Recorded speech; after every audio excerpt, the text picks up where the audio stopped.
Wadhi nyime ni chenro mar tiego jopuonj mag sekondar e kaunti ma Nyamira ochakore ayanga.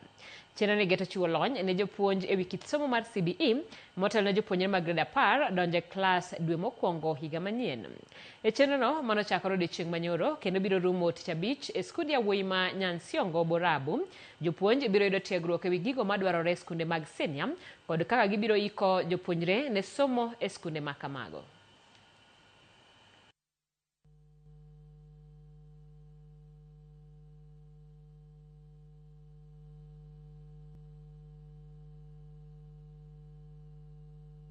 Our senior school teachers have no skills, CPC skills or CPE skills, and that is why we are actually retooling them to equip them with those skills, so that when the grade 10 learners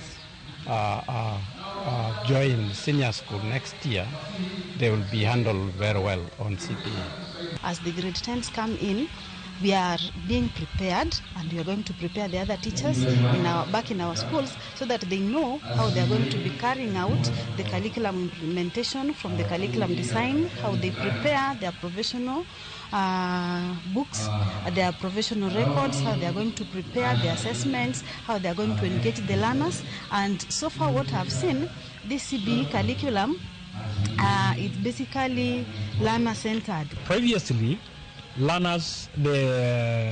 learner skills were not nurtured. Teachers could go to class just to teach. But in this case here, now they know how to handle the learners, so that actually they are given time to explore on their own. They are guided. The teachers are not actually now teachers, they are facilitators. As the host of retooling the national exercise, our school has got enough facilities. But mine is to request the government to retool all the teachers in the preparation of grade 10, because very soon they are coming to our schools.